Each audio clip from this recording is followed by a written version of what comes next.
신약성경 230페이지 사도행전 24장 22절부터 27절의 말씀 저와 한 절씩 교독하시고 마지막 절 합독하겠습니다. 벨릭스가 이 도에 관한 것을 더 자세히 아는 고로 연기하여 이르되 천부장 루시아가 내려오거든 너희 일을 처결하리라 하고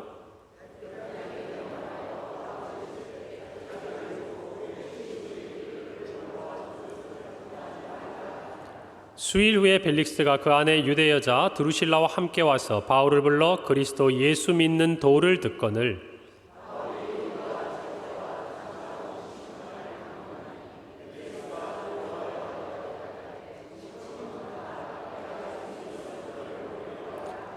동시에 또 바울에게서 돈을 받을까 바라는 거로 더 자주 불러 같이 이야기하더라. 함께 읽습니다. 이태가 지난 후 보르기오 베스도가 벨릭스의 소임을 이어받으니 벨릭스가 유대인의 마음을 얻고자 하여 바울을 구류하여 두니라. 아멘. 할렐루야. 한 주간 평안하셨습니까? 저희가 5월 달에 참 많은 일이 있었던 것 같아요. 5월 되면 늘 그렇지만 어린이 주일, 또 어버이 주일, 또 우리가 부부의 날을 맞이하여 또 하나님께 예배드렸던 주일이 있었고, 또 지난주에는 특별히 우리가 온 세대 연합 예배로 함께 예배를 드렸습니다. 5월달 행복하시지 않으셨어요? 네, 그래요. 우리 가정이 정말 믿음 안에서 새로워지는 시간이 되기를 간절히 소망하고 축복합니다. 또 5월에 보니까 우리 자녀들이요, 결혼도 많이 하고 좋은 소식들도 많이 들려주더라고요. 그래서 정말 이 5월 같은 그런 여러분의 올 한 해의 삶이 되기를 간절히 축복합니다. 물론 우리 안에 여러 가지 어려움도 있고 아픔도 있지만 그래도 하나님께서 우리를 일으키시고 은혜 주시리라 믿습니다. 우리가 이제 이 5월을 가정을 중심으로 메시지를 쭉 듣다 보니까 지금 저희가 사도행전 강의를 하다가 23장에서 멈추고 이제 한 달 만에 저희가 24장을 오는 거예요. 좀 가물가물하시죠? 네, 그래요. 자, 제가 잠깐 정리를 해드릴까요? 자, 성령께서 3차 전도행을 마친 바울에게 예루살렘에 갈 때 결박과 환란이 기다릴 것이다 이야기합니다. 그럼에도 불구하고 바울은 갑니다. 죽기를 각오하고 가지요. 주변의 성도들이 또 지체들이 말려도 바울은 주님의 뜻에 부르심에 순종하고 갑니다. 자, 그곳에 가서 바울이 나름대로 그곳에 있는 유대인들과 갈등을 피하기 위해서 결례도 행하고 성전 안에서 조용히 예배를 드리는 삶을 사는데 어느 날 아시아에서 온 유대인들 몇 사람이 이제 바울을 알아보는 것이죠. 그래서 성전에서 붙들립니다. 하마터면 폭행을 당하고 자칫 죽을 수도 있는 위기에 처한 이 바울을 이 성전에서 소요 사태가 난 줄 알고 안토니우스 요새에 머물던 이 로마 군대가 와가지고 오히려 이 바울을 보호합니다. 그런데 바울이 어떻게 합니까? 피하면서도요, 그 시간마저도 복음을 전할 수 있는 기회를 얻어서 부형들아 라고 히브리 말로 자기가 정말 예수 그리스도를 믿게 된 이야기에 대한 간증을 합니다. 그런데 그 사람들이 반발하니까 다 하지는 못했지만 그가 이제 로마의 영내에서 머물게 되고 또 그 다음날 사내들인 공회에서 재판을 받게 되는데 여러분 지금 제 말씀 드리는 것 지난 설교들 떠올리시고 듣고 계시는 거죠? 저 혼자 얘기 드리는 거 아니죠? 네, 그래요.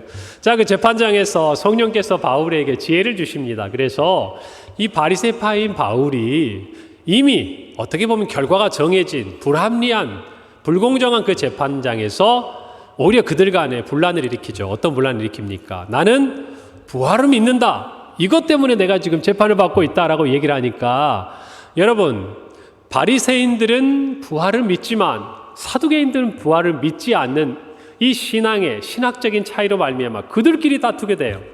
그리고 사도 바울은 다시 그 재판으로부터 벗어나게 됩니다. 자, 그런데 이것을 분이 여겼던 유대인들 중에 한 40여 명이 이제 정말 바울을 죽이기 전에는 내가 먹지도 않고 자지도 않겠다 라고 맹세를 하고 계략을 짜는데 이 또한 하나님이 보호하시잖아요. 그래서 그 밤에 천부장이 많은 군대를 동원해 가지고 이제 이 바울을 가이사라까지 보냅니다. 누구 앞으로요? 총독, 유대의 총독이었던 벨릭스가 있는 그곳 가이사라로 보내는 이야기가 오늘 성경 24장 전까지 우리가 한번 새겨볼 이야기입니다. 자, 그리고 난 다음에 이곳 가이사랴에서 펼쳐진 이야기가 오늘 성경에 기록되어 있습니다. 여러분, 그런데 우리는 이 성경의 이야기를 쭉 들으면서요, 한 가지 사건을, 한 가지 하나님의 말씀을 기억해야 됩니다. 그것은 뭐냐면 그가 사내들인 공회 가운데서 재판을 받고 난 이후에 그에게 찾아오신 주님의 말씀이에요. 사도행전 23장 11절입니다. 그날 밤에 주께서 바울 곁에 서서 이르시되 담대하라, 내가 예루살렘에서 나의 일을 증언한 것 같이 어디에서도? 로마에서도. 그러니까 지금 사도 바울이 3차 전도여행을 마치고 예루살렘에 왔다가 이 가이사랴로 가는 모든 길은 결국 어디로 가기 위한 걸음이라는 것이 로마로 가기 위한. 모든 상황 가운데서 어떤 환경과 어떤 사람을 만나든지 사도 바울의 이 걸음은요, 주님이 뜻하신 대로, 주님이 계획하신 대로 로마를 향해 한 걸음 한 걸음 가고 있다는 것을 저와 여러분이 기억해야 합니다. 왜요? 로마에서 나의 일, 예수 그리스도의 십자가와 부활에 대한 이 복음을 증거해야 하기 때문이라는 것이, 그것이 바울에게 주신 일이고, 그 사명이 다하기까지 주님은 정말 갇혀있던, 붙들려 있던 그 바울에게 나타나신 것처럼 늘 어느 곳에든지 그와 함께 하실 것이기 때문입니다.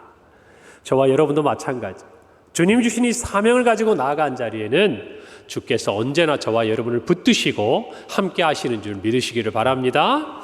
참 끈질깁니다. 뭐가 끈질깁니까? 이 바울을 향한 유대인들의 미움과 분노, 좀 더 깊이 생각해 보면 이 복음이 전파되는 것을 막고자 하는 이 사단의 어떤 계략은요, 절대 포기하지 않는 거예요. 오늘 보니까 가이사랴까지 수많은 군대를 동원해서 그 밤에 보냈는데 여러분, 거기까지 대제사장이 쫓아옵니다. 오늘 24장 1절에 보면요, 대제사장이 장로들과 더 나아가서 이제는 로마의 법정이니까요, 변호사 한 명을 데리고 옵니다. 로마의 법에 대해 잘 알고 이 재판장의 분위기를 이끌어갈 수 있는 더둘로라는 한 사람까지 데리고 와서 바울을 고발합니다. 벨릭스 앞에. 다시 데리고 가서 어떻게 하려고요? 바울을 죽이고자 하는 그들의 의도가 있었던 것이죠. 자, 그런데 이 총독 앞에서 더둘로가 바울에 대한 고발을 하는데요, 사실 나머지 내용을 들어보면 우리가 뭐 딱히 동의할 수 없습니다. 그리고 그 이후에 바울이 여기에 대해서 반박을 하는데요, 그냥 성경에 있는 이야기를 쭉 읽어보아도 너무나 명쾌해요. 통쾌합니다. 누가 들어도 이것은 바울은 무죄라는 판단이 딱 나올 수 있는 명쾌한 논리를 가지고 바울이 자기를 변호합니다. 그런데 우리가 한 가지 좀 주목해야 될 부분이 있어요. 5절에 6절에 이 더둘로가 바울을 고발하는 이 이야기를 들어보니까 이렇게 얘기합니다. 우리가 보니 이 사람은 무엇 같은 자라? 전염병 같은 자라. 그래서 천하에 흩어진 유대인을 다 소요하게 하고 나사렛의 이단의 우두머리고 또 그가 성전을 더럽게 했다라고 고발합니다. 이 이야기들은 우리가 충분히 다 알 수 있는 건데 앞에 있는 표현이에요. 전염병 같은 자라. 굉장히 모욕적인 표현입니다. 굉장히 그 사람을 천대하고 비하하는 표현입니다. 그러나 또 한편으로 보면요, 우리는 이 전염병이라는 표현 자체에서 그들이 바울에 대해서, 복음에 대해서 어떻게 생각하고 있는지를 알 수가 있어요. 여러분, 지금 우리는요, 굉장히 의학이 발달하고 의료가 발달한 시대에 살고 있습니다. 여러분, 그러니까 어떤 전염병, 지금 저희들만 해도요, 뭐 장티푸스, 무슨 예전에 있었던 여러 가지 어떤 수인성 질병 같은 것들, 이런 전염병들이 이제는 우리에게 그렇게 위협적이지가 않습니다. 왜냐하면 어려서부터 뭐 예방주사도 다 맞고요. 그리고 이제는 우리가 그 증상이 있으면 병원에 가서 치료받고 뭐 며칠 입원하든지 심하면 그렇게 우리가 도움을 얻고 나면요, 깨끗하게 나았기 때문이에요. 자, 그런데 여러분 중에 오랜 세월을 사신 분들 한번 어릴 때 한번 생각해 보세요. 마을에 전염병이 돌면 어떤 일이 벌어집니까? 죽어요. 무섭습니다. 어쩌면 우리 중에는 우리 형제를 어린 나이에 그와 같은 질병으로 잃어버린 안타까운 경험을 가진 분도 계실 것입니다. 그만큼 지금 이 시대 우리 생각으로 볼 때는 전염병이 작다고 생각했었는데 우린 최근에 그 생각을 바꾸게 됐어요. 한 가지 사건이 있었습니다. 무엇이 발병한 겁니까? 코로나라는 이 바이러스 질병으로 말미암아서 우리는요, 오래전에 잊고 있었던 기억을 되살리게 됩니다. 왜요? 약이 없으니까. 치료제를 발견하지 못하니까 온 국민이 검증되지도 않는 백신을 맞아야 돼. 이 백신을 맞았는데 또 생각지 못한 부작용으로 고통 중에 있는 우리 성도들도 여전히 계십니다. 여러분, 우리는 이 사건을 경험하고 나서야 비로소 이 전염병이 얼마나 무서운 것이라는 것이, 그리고 정말 이 작은 세균 바이러스 앞에서 인간이 얼마나 무기력한 존재라는 것을 저와 여러분이 깨닫지 않습니까? 그리고 어쩌면 우리가 100년이 걸려도 어려웠을 변화가 우리의 삶에 순식간에 일어나 버렸습니다. 마스크를 쓰고 또 장례식장이든지 또 결혼이든지 우리가 늘 모여서 했던 모든 것, 우리 한마음 체육대회 있잖아요, 전교회. 여러분, 외부에서 오셨던 우리 인사들께서 말하면서 이런 얘기 하시더라고요. 교회는 모여야 하는데 참 지난 시간 동안 어려웠다는 것이죠. 대형 집회들을 모일 때 이제 예전처럼 사람들의 마음이 그다지 막 가볍고 흔쾌하게 가는 게 아니에요. 그럼에도 불구하고 좋아서 가는 사람들이 있는 것이, 이제는 우리가 그런 변화들을 경험하게 된 시대를 살고 있습니다. 자, 이런 마음에서 한번 보자고요. 이 더둘로가 바울을 일컬어서 이 사람은 전염병 같은 사람이다. 이 말은 무슨 말입니까? 그냥 천대하고 하찮게 여기는 말이기도 하지만 무서운 존재라는 것입니다. 어떤 존재? 우리의 모든 질서와 우리의 모든 가치와 우리의 모든 정말 문화와 우리의 모든 신앙을 깨트려버리고 순식간에 뒤엎어버릴 만큼 무서운 존재라는 것이에요. 두려운 존재라는 것이에요. 그리고 그가 전하는 이 복음이 들어가는 곳마다 온 천하의 유대인들이 소유할 뿐만 아니라 세상이 뒤바뀌는 역사가 있다라는 것이죠. 여러분, 그래서 저와 여러분은 우리 자신을 좀 돌아볼 필요가 있습니다. 우리도 바울과 같은 신앙인입니다. 예수 그리스도를 믿고 있습니다. 구주로 고백하고 예수의 증인으로 살기를 원합니다. 여러분, 저와 여러분의 삶에서 어떤 변화가 일어나고 있습니까? 우리 주변에 있는 사람들은 저와 여러분을 바라볼 때 어떤 마음으로 우리를 지켜봅니까? 우리를 만나면 그들의 생각이 변합니까? 우리의 삶을 바라보면서 그들의 어떤 이 세상을 바라보는 목표가 새로워지거나 또는 고민 속에 빠지게 됩니까? 아니면 정말 우리가 가까이 오는 것이 두렵고 긴장되어서 우리로부터 멀어지고자 하는 사람들이 혹시 있지 않습니까?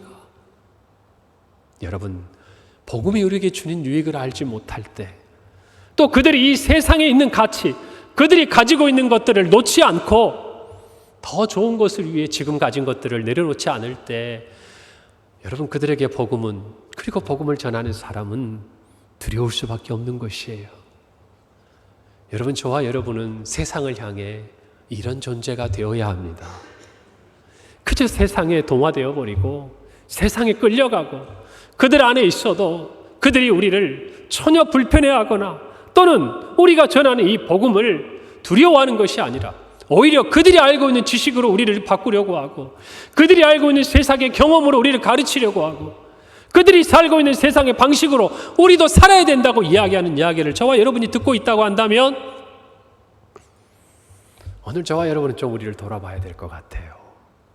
여러분 어떠십니까? 여기 있는 젊은 청년들 한번 생각해 보세요. 여러분들이 있는 삶의 자리에서 오늘 이 시대가 참 암울하고 힘들다는 것을 저도 어느 정도 공감합니다. 이전의 세대가 힘들었던 것과는 또 다른 양상의 힘든 것들이 여러분 앞에 있습니다. 그러나 우리가 기억해야 될 게 있어요. 예전의 세대도 힘들었습니다. 그때도 세상이 우리에게 말한 것들이 있었고 어쩌면 강요받은 것들이 있었고 우리를 힘들게 했던 것들이 있습니다. 그러나 그것을 따르지 않았기 때문에 오늘 이 자리에 있는 것이, 주님을 따랐기 때문에 이 자리에 있는 것이 마찬가지예요. 오늘 이 시대를 살아가는 청년 여러분들도 결국 이 싸움인 것입니다. 여러분이 세상 변화시킬 것인가 아니면 세상에 동화되어 갈 것인가? 이 질문 앞에서 여러분 주님을 택하기를 바랍니다. 복음을 택하기를 바랍니다. 세상을 향하여 너희가 말하는 그 말이 아니라 내가 전하는 복음을 믿으라고 이야기할 수 있는 여러분이 되기를 간절히 바라는 것입니다. 오늘 우리가 이 말씀 앞에서 서 있는 한 사람을 봅니다. 그는 여기 최고의 권력자입니다. 누구죠? 벨릭스라는 총독입니다. 대제사장도 이 변호사인 더둘로도 그리고 사도 바울도 그 앞에서 변론을 합니다. 변론하기 전에 그를 추앙하고 높입니다. 그만큼 그는 세상에서 높은 지위를 가지고 있는 사람이었습니다. 여러분, 그러나 그는 아무런 결정도 하지 못합니다. 왜요? 비방하는 대제사장의 말이 아닌 줄을 압니다. 그리고 또 한편으로는 바울의 이 변론이 마땅한 것인 줄도 압니다.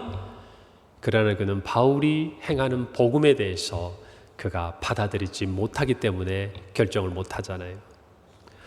오늘 우리는 이 더둘로를 통해 변호하는 모든 과정 속에 또 그 말을 듣고 있는 이 벨릭스 그리고 바울의 모습을 보면서요, 오늘 이 벨릭스라는 사람을 통해서 세상 사람들이 어떤 이유로 이 복음 앞에서 주저하는지를 좀 알아볼 필요가 있습니다. 오늘 성경 말씀에 우리가 한번 살펴보는 이 벨릭스는요, 글라우디우스 황제 때의 유대 총독으로 부임한 사람입니다. 그는 원래 역사의 어떤 기록을 보면 노예였던 사람이었어요. 그런데 우리가 옛날 배너라는 영화에서도 알듯이 이 로마 사회에서는 특별한 공을 세우거나 어떤 공헌을 했을 때 시민이 될 수 있고, 또 더 나아가서 그들이 이런 정치적인 유력한 자리에 나아갈 수 있는 길이 열려 있었어요. 아주 좁은 길이지만. 자, 그런데 어쨌든 그는 출세할 수 있는 어떤 길을 잘 따라 올라와서 노예였던 그가 총독까지 된 것입니다. 그런데 그는 엄청난 폭군이었다고 기록되어 있어요. 그래서 그가 이 유대 총독으로 재임할 당시에 조금만 소요가 일어나면 무자비하게 진압을 해서 많은 사람을 죽였을 뿐만 아니라 그들의 지도자였던 상징적인 인물이었던 대제사장까지도 죽여버렸던 사람입니다. 얼마나 잔인한 사람입니까? 자, 그런데 그런 사람이 얼마나 그렇게 잔인한 폭정을 했든지 그가 끝난 다음에 로마로 소환되었다는 기록까지 있어요. 그래서 역사가 타키투스는 그에 대해서 기록하면서 이런 말을 합니다. 그는 노예의 마음으로 왕의 권한을 행사했다. 무슨 말이에요? 무정한, 이 정말 총독이 돼서도 그가 가지고 있었던 그 노예 마음들을 버리지 못하고 잔인하고 무정했다라고 표현을 하고 있는 것이죠. 자, 이런 이 벨릭스, 그에게 바울은요, 자신을 변론했을 뿐만 아니라 오늘 성경에 보니까 복음을 증거하고 있는 놀라운 상황을 우리가 보게 됩니다. 여러분, 오늘 성경 말씀 24절과 25절은 이렇게 기록합니다. 수일 후에 벨릭스가 그의 아내 유대 여자 드루실라와 함께 와서 바울을 불러 그리스도 예수 믿는 도를 듣거늘 바울이 의와 절제와 장차 오는 심판을 강론하니 벨릭스가 두려워하여 대답하였다라고 기록합니다. 여러분, 이처럼 벨릭스가 바울에게 복음을 듣고도 그 복음을 영접하지 못했던 첫 번째 이유가 우리가 조금 전에 읽었던 말씀 가운데 있습니다. 그가 복음을 듣고 두려워했기 때문입니다. 복음을 듣고 뭐 했다고요? 두려워했다고요. 여러분, 복음을 듣고 회피하거나 또는 화를 내거나 또는 그 복음으로부터 벗어나고자 하는 모든 사람들의 그 마음의 밑바닥에는요, 복음을 듣고 난 이후에 죄를 깨닫게 되는 두려움이 자리 잡고 있다는 걸 여러분이 아셔야 합니다. 이전에는 몰랐어요. 복음을 듣기 전에는 그게 죄인지도 모르고 살았어요. 그러나 복음을 듣게 되면 내가 알지 못했던 죄가 내 속에 있는 것들을 깨닫게 됩니다. 잊어버리고 싶어요. 잊혀지지 않는 거예요. 이를 누가 하시는 겁니까? 성령이 하시는 겁니다. 그러니 그 두려움에 사로잡혀서 복음을 받아들이지 못하는 것이에요. 여러분, 그러나 이 두려움마저도 하나님께서는 그 두려움을 이기고 주님의 사랑 안으로 나오도록 이끄시는 사랑의 하나님인 줄 우리는 믿습니다. 여러분, 복음은 무엇입니까? 오늘 25절에 바울이 전한 것을 성경은 이렇게 기록합니다. 바울이 의와 절제와 장차 오는 무엇을? 심판을 강론해요. 정말 바울이 전한 이 하나님의 의에 비추었을 때 의인은 없나니 하나도 없다라는 이 절대적인 진리 앞에서 사람이 서게 되는 것이에요. 그리고 이 세상에 내가 주인이고 내 뜻대로 행하고 모든 것이 정말 내 것인 것냥 행했던 그들의 참 주인이 있는 것을 깨닫게 되고, 그리고 난 다음에 그들의 인생 가운데 이제는 이전과 다른 삶을 요구받게 되는, 정말 이것이 복음이 우리에게 주시는 도전이요, 우리에게 주시는 찔림이라는 것입니다. 그리고 난 다음에 결정적인 한마디, 장차 오는 심판. 그날이 없는 것처럼, 인생이 죽으면 끝나는 것처럼 살던 인생들이 심판이 있다는 걸 알게 되는 거예요. 여러분, 심판이 있다는 것은 심판 이후에 어떤 시간이 있다는 것을 이야기하는 겁니다. 결국 무엇입니까? 내 인생의 육신이 썩어져 가며 끝날 줄 알았던 내 삶이 영원이라는 시간을 맞닥뜨리게 된다는 것을 깨닫게 되는 순간 모든 인간은 어떻게 됩니까? 두려워할 수밖에 없는 것입니다. 아닌 척하지만, 나는 없다고 이야기하지만 죽음의 그림자가 점점 드리워지고 가까워지는 그때에 이 두려움으로부터 벗어날 수 인간이 없는 것을 저와 여러분은 알아가고 있는 것이에요. 그리고 그 시간을 맞이한 사람들을 보면 우리는 깨닫고 있는 것입니다. 그 두려움이 복음을 듣지 못하게 하는 거예요. 영접하지 못하게 하는 거예요. 두 번째로 이 벨릭스가 복음을 듣고 주님을 영접하지 못한 이유는요, 다음으로 미루기 때문이에요. 어떻게 한다고요? 다음으로 미룬다. 본문에서 가장 인생의 비극적인 말이 있습니다. 복음 앞에 선 인생들에게 가장 비극적인 한마디, 그게 뭔지 아세요? 25절이에요. 바울이 의와 절제와 장차 오는 심판을 강론하니 벨릭스가 두려워 대답하되 뭐라고 얘기합니까? 지금은 가라. 내가 틈이 있으면 너를 부르리라. 여러분, 복음을 영접하고 복음을 통해서 새롭게 된 저와 여러분은 이 말이 얼마나 안타까운 말인지를 알고 있는 것이, 여러분, 복음을 듣고 복음을 영접하는 사람들, 그러나 그렇지 못한 그 사람들의 마음이 점점 이것을 다음으로 미루게 되는, 이것들이야말로 복음을 가로막는 가장 기본적인 마음이에요. 사랑하는 성도 여러분, 저와 여러분은요, 그 순간을 그때, 그 지금의 시간에 결단했기에, 회개했기에, 영접했기에 오늘이 있는 줄로 믿는 것입니다. 그것을 저와 여러분이 기억해야 돼요. 안타깝게도 우리가 복음을 전했을 때 조금만 내가 퇴직하면, 내가 이 일만 잘 마무리하면, 내가 정말 자녀들만 다 키워놓으면, 성경에 있는 대로 내가 내 아버지만 장사한 이후에 그 시간이 되면, 여러분, 우리의 원수 마귀는요 끊임없이 우리에게 그렇게 유혹합니다. 여러분, 그런데 우리는 잘 알고 있어요.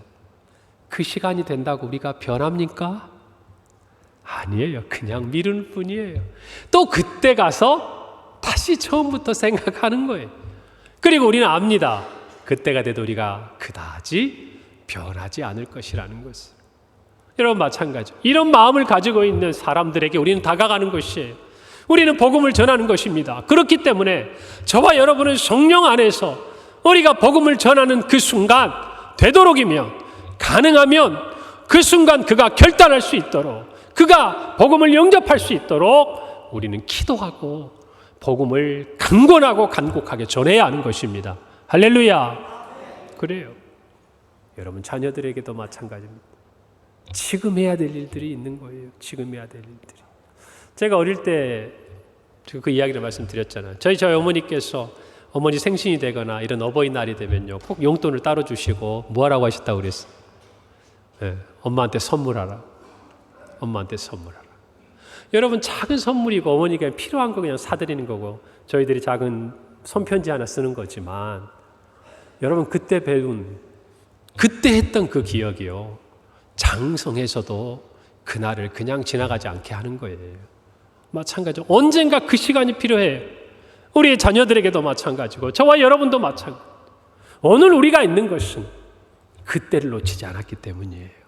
여러분, 성경에 보면요, 복음 앞에서 사람들의 즉각적인 반응이 나타납니다. 특별히 빌립보 감옥의 간수의 질문에 대해서 우리는 알고 있어요. 여러분, 사도행전 16장에서 바울이 빌립보 감옥에 갇혔을 때 하나님께서 바울과 실라를 꺼내주셨습니다. 죄수들이 도망한 줄 알고 죽으려고 했던 그 간수를 이렇게 세우고 우리가 여기 있다고 말렸던 그 바울에게 간수는 이야기합니다. 선생들이여, 내가 어떻게 하여야 구원을 받으리이까? 그럴 때 뭐라고 얘기하죠, 바울이? 주 예수를 믿으라. 그리하면 너와 내 집이 구원을 받으리라. 그랬는데 이어지는 33절에서 성경이 이렇게 기록합니다. 그 밤, 그 시각에 간수가 그들을 데려다가 그 맞은 자리를 씻어주고 자기와 그 온 가족이 다 세례를 받았다라고 기록하고 있습니다. 주님을 영접한 사람들에게는 그 밤, 그 시각에 있는 것이, 물론 언젠가 하나님께서 벨릭스와 같은 영혼도 그 밤, 그 시각에 주님을 영접하고 세례받는 시간을 주시겠지만, 그러나 복음을 전하는 저와 여러분은 우리의 가족들에게, 우리의 자녀들에게, 우리가 사랑하는 모든 사람들에게 이 복음을 믿으라고 전하면서 그때 지금 영접하라고 강권하고 전해야 하는 것입니다. 할렐루야. 여러분, 이 말씀을 꼭 마음에 기억하시기를 바랍니다. 신앙은요, 다른 것이 아니에요. 지금 듣고, 지금 회개하고, 지금 영접하고, 지금 결단하는 것이 신앙이에요. 여러분, 지금이에요. 우리의 마음속에 이 벨릭스의 말을 듣고 우리 자신을 돌아보는 시간이 되기를 바랍니다. 그리고 세 번째로 복음을 영접하지 못하는 사람들의 모습은요, 세상적인 욕심 사이에 갈등하는 것입니다. 여러분, 26절에 이렇게 기록합니다. 벨릭스가 동시에 또 바울에게서 무엇을 받을까? 돈을 받을까 바라는 거로 더 자주 불러 같이 얘기했다 기록합니다. 여러분, 참 재밌죠. 바울의 복음은 드렸습니다. 근데 뭐는 좋아요? 돈은 좋아요. 돈은 좋아요. 여러분, 그게 세상 사람들의 마음인 것이. 갈팡질팡해. 돈과 자기의 영원한 삶에 대한 것 사이에서 둘 다를 갖고 싶은데 두려운 마음에, 또 지금 있는 것들을 놓아야 하는 그 마음에 결정하지 못하는 것이죠. 여러분, 이 당시에 로마의 어떤 법에 의하면요, 이 감옥에 구리 죽인 죄수들에게는 돈을 못 받게 되어 있습니다. 그러나 어디까지는 그건 법이었고요. 역사가 요세푸스에 기록해 보면 그 당시에 모든 이런 총독 같은 사람들은 죄수들을 통해서 뇌물을 받아 재판을 굽게 하는 것들이 너무나 일상화된 시대였다고 기록하고 있습니다. 여러분, 복음을 가로막는 세상적인 것들이 있습니다. 어떤 사람에게는 돈이 될 수도 있고요, 또 이상의 교제가 될 수도 있고, 또 다른 목적들이 참 많습니다. 제가 예전에 교회에 사역하는데 재밌는 경험이 있습니다. 어느 날 갑자기 이렇게 등록을 하시는 분들이 있는데요, 좀 눈에 띄는 거예요. 여러 명이 한꺼번에 막 등록을 하는 거예요. 처음에는 아우, 교회에 은혜 받으셔가지고 이렇게 오니까 참 좋다 생각을 했는데, 나중에 알게 됐어요. 그 근처에 보니까 이 다단계 본부가 있었어요. 이 다단계 본부가 이제 교회가 시내권에 있으니까 주차 공간이 부족하잖아요. 거기 사람들이 많이 오니까 이렇게 차를 가져오신 분들 중에 누가 얘기를 했나 봐요. 저 교회 등록하면 주차장을 주중에 무료로 쓸 수 있다. 이 소문이 자기들 사이에 이제 정보로 쫙 퍼진 거예요. 그러니까 그 사람들이 다 등록을 한 거예요. 어느 날 보니까 교회를 왔는데 등록하고 1층에서 다 나가는 거예요, 사람들이. 그날 모임이 있는 날이더라고요. 그래서 제가 고민 많이 했어요, 저희가. 그래서 결국에는 그 부분들을 좀 잘 파악해보고 하되, 등록한 교인들을 또 나가라고 그럴 수도 없잖아요. 그래서 그 다음부터는 들어오는 시간에 이제 경비하시는 분이 모임들을 확인하고 교회 모임과 비교를 해서 이제 조금 했더니 조금 그런 게 잦아들더라고요. 여러분, 세상에 있는 사람들은요, 우리는 복음이 이것이 전부인데요, 여러 가지 목적을 가지고 교회에 찾아오는 사람이 많아요. 그러나 하나님은요, 그 영혼도 불쌍히 여기시는 줄 믿습니다. 그들을 살리시고자 복음을 듣게 하시고, 그들이 결국에는 그 세상적인 목적이 아니라 예수 그리스도의 십자가를 붙들도록 인도하신다는 것이에요.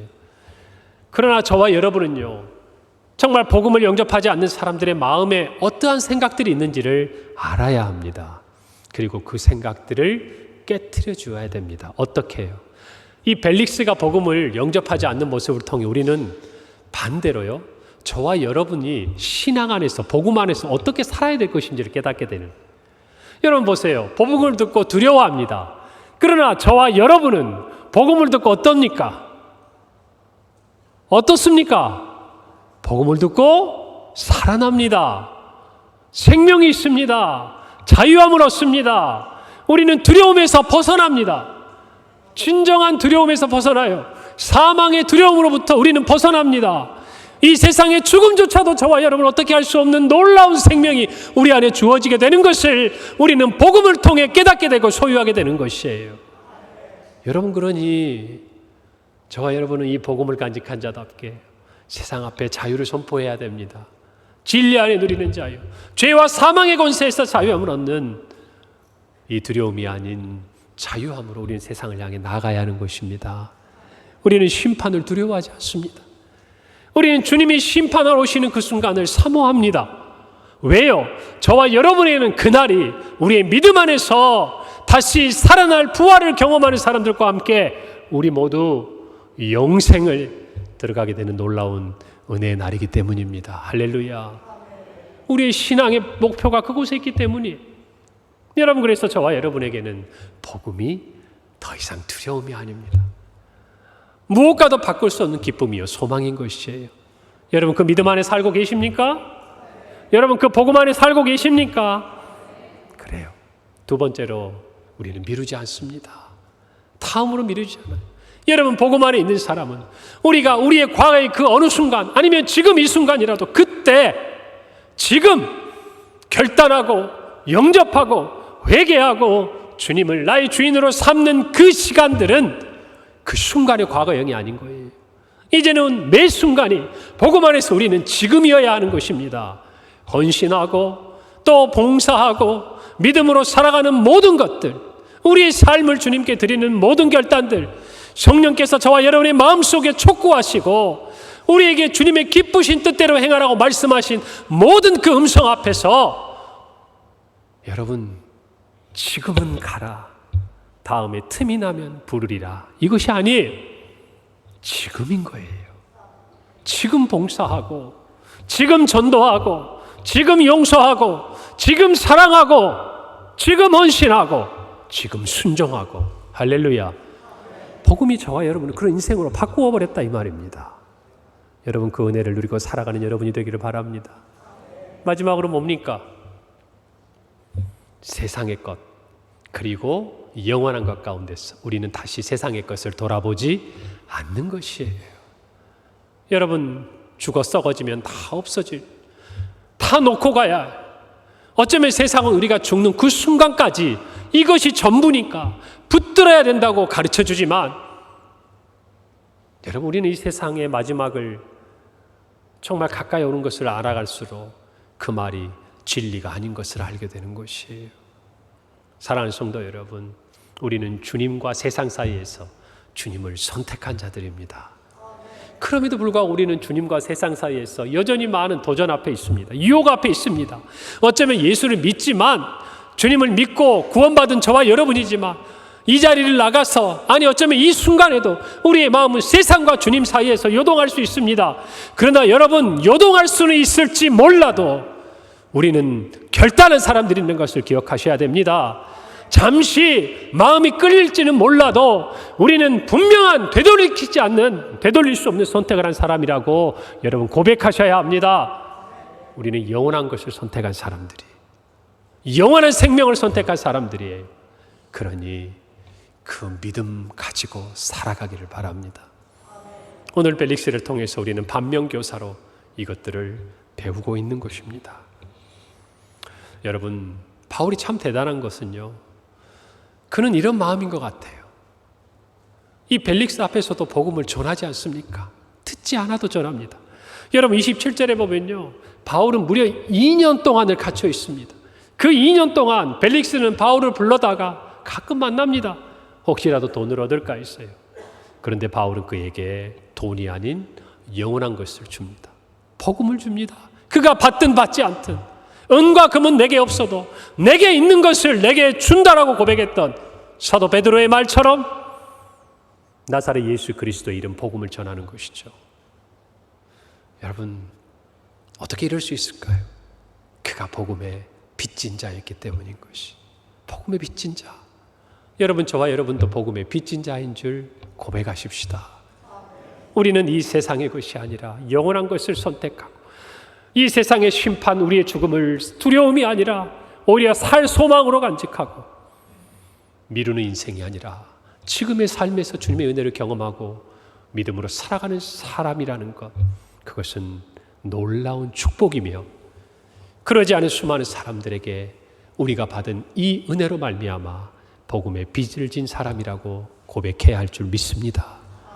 여러분, 그러므로 우리 모두가 이와 같이 벨릭시처럼 주님을 영접하지 못하고 복음을 믿지 못한 사람들에게 전하는 것을 쉬지 않아야 할 것입니다.